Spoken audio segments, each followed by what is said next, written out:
WhatsApp everyone, welcome back to another new video. आज के इस वीडियो में हम लोग वन पीस के एपिसोड नंबर 116 को हिंदी में एक्सप्लेन करने वाले हैं। तो जिन लोगों ने अभी तक हमारे चैनल को सब्सक्राइब नहीं किया, जल्द से जल्द सब्सक्राइब बटन दबा दो। तो अभी ज़्यादा टाइम वेस्ट ना करते आज की इस वीडियो को स्टार्ट करते हैं इस इंट्रो के बाद। Fire spreading all around my room. My world's so bright, it's hard to breathe, but that's alright. Hush.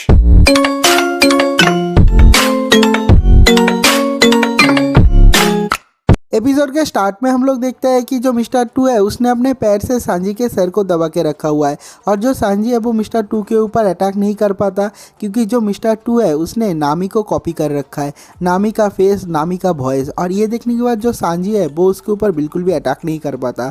उसे पता है कि यह नामी नहीं है, उसका एक बहरूपिया है, लेकिन उसके बाद भी वो उसके ऊपर अटैक नहीं कर पाता। और जो मिस्टर टू है वो आराम से उसको मार रहा है और बहुत ज़्यादा मज़े ले रहा है। तो उसके बाद हम लोग सांजी को देखते हैं, हम लोग देखते हैं कि वो मिस्टर टू को फिर से मारने के लिए जा रहा है, लेकिन हम लोग देखते हैं कि जो नामी का बहरूपिया है वो अपने ड्रेस उतारने की कोशिश करता है और वो कहता है कि यहाँ पर कितना ज़्यादा गर्मी है, मेरे को ड्रेस उतारना पड़ेगा। और जो सांजी है वो फिर से अटैक करने में नाकाम रहता है। हम लोग देखते हैं कि वही फिर से पेल देता है। और उसके बाद हम लोग देखते हैं कि वो अपने ओरिजिनल रूप में आता है और आने के बाद अपने आँखों से कुछ निकालता है और उससे सांजी को हमला करता है। हम लोग देखते हैं कि सांजी को थोड़ा सा टाइम मिलता है और वो सीधा चला जाता है उसके ऊपर किक करने के लिए, लेकिन जो मिस्टर टू है वो फिर से नामी का रूप ले लेता है और जो सांजी है वो उसको फिर से किक करने में नाकाम रहता है और उसके जो ब्लेड्स है उससे सांजी को बहुत ज़्यादा चोट लगता है।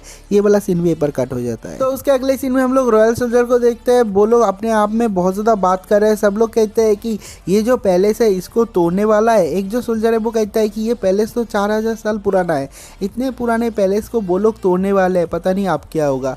ये वाला सीन यहीं पर कट हो जाता है। उसके अगले सीन में हम लोग चाका के साथ वीवी का कॉन्वर्सेशन देखते हैं। जो वीवी है वो कहती है कि मैंने बहुत सारे अच्छे दोस्तों से मिला और वो लोग हम लोगों को ज़रूर बचाएंगे, मुझे पूरा भरोसा है कि लूफी हम लोगों का पूरा मदद करेगा। और ये सुनने के बाद जो चाका है वो कहता है कि हाँ मुझे भी लगता है और तुमने भी बहुत अच्छा काम किया प्रिंसेस वीवी, लेकिन जब ये वार ख़त्म हो जाएगा हम लोग एक बहुत बड़ा पार्टी रखेंगे तुम्हारे पायरेट दोस्तों के लिए। तो ये सुनने के बाद जो वीवी है वो लूफी के बारे में सोचता है। लूफी ने एक टाइम पे बोला था जब मैं क्रोकोडाइल को हरा दूंगा मुझे बहुत सारा खाना देना। तो जो वीवी है वो कहती है कि हाँ लूफी तुम कर सकते हो, मुझे तुम्हारे ऊपर पूरा भरोसा है और जब ये सब खत्म हो जाएगा मैं बहुत बड़ा एक पार्टी का आयोजन करूंगा। और तभी हम लोग देखते हैं कि वहाँ पर दो रॉयल सोल्जर आ जाते हैं और वो लोग चाका से पूछते हैं कि क्या ये बात सच है, क्या आप लोग सच में रॉयल पैलेस को उड़ाने वाले हो।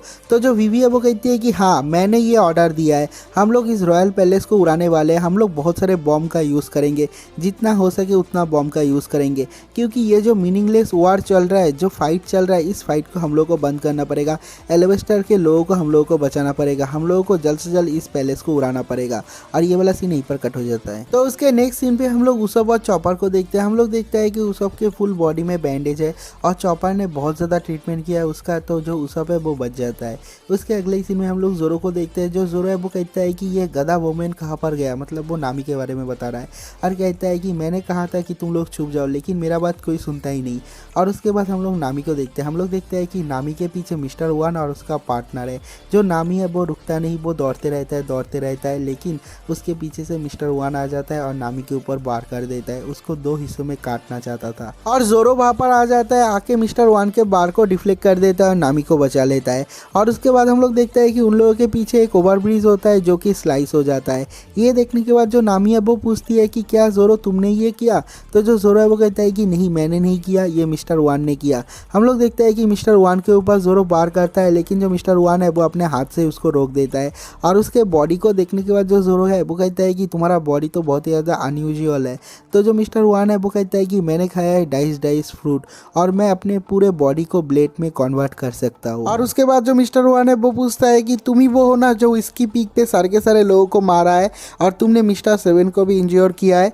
तो जो जोरो है वो कहता है कि मैं क्या करूँ, तुम्हारा स्काउट ही गधा था, मैंने उसको ऑफर दिया था, मैंने कहा था कि अगर तुम मुझे तुम लोगों का बॉस बनाते चाहते हो तो मैं तुम्हारे इस टट्टी एक कंपनी को ज्वाइन करूँगा। लेकिन वो मुझे मारने आ गया, इसलिए मैंने उसको फोड़ दिया। और ये सुनने के बाद जो मिस डबल फिंगर है वो कहती है कि तुम बहुत ज़्यादा फ़नी हो। और उसके बाद हम लोग देखते हैं कि जो मिस्टर वन है वो जोरो के ऊपर हमला कर देता है, जोरो भी उसके हमले को ब्लॉक करता है। और जो मिस्टर वन है वो कहता है कि क्या तुम्हें लगता है कि मैं एक तरह का गधा हूँ? जो जोरो है वो कहता है कि हाँ तुम लगते हो एक गधा, और तुम लोगों का जो कंपनी है वो एक बहुत ही बेकार सा कंपनी है। मुझे तो अभी पता चल गया तुम्हारा कंपनी कितना बड़ा बेकार है। अगर तुम मुझे अपना बॉस भी बनाते हो मैं तुम्हारी कंपनी को ज्वाइन नहीं करूँगा। और उसके बाद हम लोग देखते हैं कि मिस्टर वन के साथ जोरो का फाइट हो जाता है। जो मिस्टर वन है वो कहता है कि तुम एक छोटे से पायरेट ग्रुप का एक सोर्समैन हो, तुमको क्या लगता है तुम क्या ही कर पाओगे अपने ज़िंदगी में? और उसके बाद जो जोरो है वो कहता है कि तुम एक बेकार से कंपनी के एक पपेट हो, तुम्हारे बॉस के हाथ का पुतला हो, तुम ही क्या कर पाओगे? हम लोग देखते हैं कि जो मिस्टर वन है वो डबल फिंगर को ऑर्डर देता है और कहता है कि तुम उस लड़की को संभालो, मैं उसको फोड़ूंगा। और हम लोग देखते हैं कि इन लोगों का फाइट स्टार्ट हो जाता है। लेकिन वहाँ पर नामी नहीं है, नामी कहीं और भाग गई है। और ये वाला सीन भी यहीं पर कट हो जाता है। तो उसके अगले सीन में हम लोग मिस्टर टू के साथ सांजी का फाइट सीन देखते हैं। हम लोग देखते हैं कि जो सांजी है वो मिस्टर टू को पेलता है और उसके बाद कहता है कि मुझे तुम्हारी इस कॉपी फ्रूट का वीकनेस पता चल गया। तो जो मिस्टर टू है वो कहता है कि मेरे फ्रूट का वीकनेस पता चल गया, बताओ क्या है वो? तो जो सांजी है वो कहता है कि जब तुम अपने असली रूप में होते हो तभी तुम अपने बेलेट कैंपो को यूज़ कर सकते हो, तुम किसी और के रूप में ये नहीं कर सकते, क्योंकि बाकी का जो रूप है वो बहुत ज़्यादा फ्लेक्सिबल नहीं है, तो तुम्हारा अटैक पावर बहुत ज़्यादा कम हो जाता है। इसलिए जब तुम मुझे अटैक करने की कोशिश करते हो तुम्हें अपने असली रूप में आना पड़ता है, अपने लेफ्ट हैंड से अपने गाल को छूने के बाद। तो उसके बाद हम लोग मिस्टर टू को देखते हैं। जो मिस्टर टू है वो सोचता है कि सांजी को मेरे वीकनेस के बारे में पता चल गया। तो उसके बाद जो मिस्टर टू है वो एक नया टेक्निक यूज़ करता है, उसके पीठ में जो स्वालोज है उसको निकाल के उसके पैर में लगा लेता है, जिससे कि उसका पैर का उसका अटैक का रेंज भी बढ़ जाता है, रीच भी बढ़ जाता है और उसका पावर भी बहुत ज़्यादा बढ़ जाता है। हम लोग देखते हैं कि एक एक अटैक से वो दीवार पे होल कर रहा है, जैसे कि कोई फायर कर रहा है बंदूक से ऐसे, और सांजी को बहुत ज़्यादा पेल रहा है। सांजी उसके सामने कुछ भी नहीं है, लेकिन उसके बाद भी सांजी हार नहीं मानता। लेकिन हम लोग देखते हैं कि जो सांजी का पैर है वो छोटा पड़ जाता है, लेकिन मिस्टर टू के पैर में स्वालोज लगा हुआ है, जिस वजह से मिस्टर टू सांजी को पेल सकता है। तो उसके बाद जो सांजी है वो सोचता है कि मिस्टर टू का अटैक बहुत ज़्यादा पावरफुल है, उसका अटैक मुझसे कनेक्ट होने से पहले मुझे डॉज करना पड़ेगा और मैं उसको बिल्कुल भी चांस नहीं दूंगा रिकवर करने का, उसके पहले ही मुझे उसके ऊपर अटैक करना पड़ेगा, काउंटर अटैक करना पड़ेगा।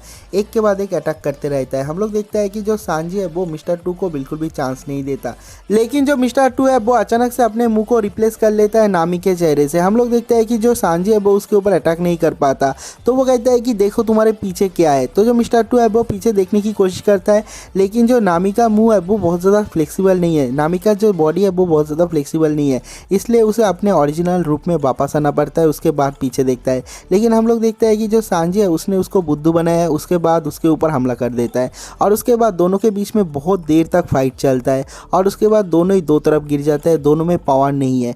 तो हम लोग देखते हैं कि दोनों ही बहुत मुश्किल से धीरे धीरे ऊपर उठते हैं। जो सांजी है वो सोचता है कि ये मेरा आखिरी अटैक है, जो मिस्टर टू है वो भी सोचता है कि ये मेरा आखिरी अटैक है, और दोनों ही अपना पूरा का पूरा पावर लगा के एक दूसरे के ऊपर अटैक करते हैं। तो दोनों ही एक दूसरे को क्रॉस करने के बाद हम लोग सांजी को देखते हैं। हम लोग देखते हैं कि सांजी के मुंह से खून निकलता है और वो नीचे गिर जाता है, लेकिन जो मिस्टर टू है उसका हालत और भी ज़्यादा ख़राब है। जो मिस्टर टू है वो ही एक्चुअली हार गया है, हम लोगों को पता ही था यही होने वाला है। तो हम लोग थोड़ी देर बाद का एक सीन देखते हैं। हम लोग देखते हैं कि सांजी बहुत मुश्किल से उठता है और उठने के बाद मिस्टर टू के पास जाता है। वो देखता है कि जो मिस्टर टू है वो अभी भी ज़िंदा है, तो वो कहता है कि तुम अभी भी ज़िंदा हो? मैं तो बहुत ज़्यादा शॉक में हूँ ये देखने के बाद। जो मिस्टर टू है वो कहता है कि हाँ मुझे मार दो, मैं हार गया हूँ, मैं वैसे ही मरने वाला था। और उसके बाद हम लोग सांजी को देखते हैं, सांजी उसके हाथ को बढ़ाता है लेकिन वो उसे मारता नहीं। तो ये देखने के बाद जो मिस्टर टू है वो भी बहुत ज़्यादा इमोशनल हो जाता है और कहता है कि ये तो एनिमीज़ के बीच में जो राइवल्स है उन लोगों के बीच का फ्रेंडशिप है, ये बहुत ही ज़्यादा अच्छा है, और वो रो देता है। लेकिन हम लोग देखते हैं कि जो सांजी है वो आखिरी बार के लिए उसके सर में एक लात मारता है और उसे बेहोश करके वहाँ से चला जाता है, और इस फाइट का विनर है सांजी, और ये वाला सीन भी पर कट हो जाता है। तो उसके अगले सीन में हम लोग रॉयल पैलेस का एक सीन देखते हैं। हम लोग देखते हैं कि भापा जितने सारे रॉयल सोल्जर है सब लोगों ने उस रॉयल पैलेस में चारों तरफ बॉम्ब लगा दिया है और सब बॉम्ब से एक सुतली नीचे ले आया है। और उसके बाद जो बीवी है वो थोड़ी देर सोचती है और उसके बाद कहती है कि ठीक है सारे के सारे बॉम्ब पे आग लगा दो। लेकिन जब वो सोल्जर उस बॉम्ब पे आग लगाने वाला ही था, हम लोग देखते हैं कि वहाँ पर एक बहुत ही बड़ा हवा का झोंका आता है और सारा का सारा आग बुझ जाता है। हम लोग देखते हैं कि वहाँ पर और कोई नहीं, एलिवेस्टर आर्क का विलेन क्रोकोडाइल आया है। हम लोग देखते हैं कि वो बहुत ही ज़ोर ज़ोर से हंस रहा है और उसके साथ वहाँ का जो किंग कोबरा वो भी है। और ये देखने के बाद वीवी को भी बहुत ज़्यादा गुस्सा आता है। जो वीवी है वो चिल्ला चिल्ला के कहती है कि लूफी कहाँ पर है। तो जो क्रोकोडाइल है वो जोर जोर से हंसता है और हंसते हंसते कहता है कि वो नूब, वो रूकी जो मेरे को मारने आया था, स्ट्रॉ हैट लूफी, वो मर चुका है। और ये कहने के बाद वो और भी जोर जोर से हंस रहा है। और जो वीवी है वो सोचती है कि नहीं, ये बिल्कुल भी नहीं हो सकता। और इसी पॉइंट पे ये वाला एपिसोड भी खत्म हो जाता है। अगर आप लोगों को वीडियो अच्छा लगा तो वीडियो को लाइक ज़रूर करना, चैनल को सब्सक्राइब ज़रूर करना। तो मिलता है एक और नई वीडियो के साथ, तब तक के लिए बाय।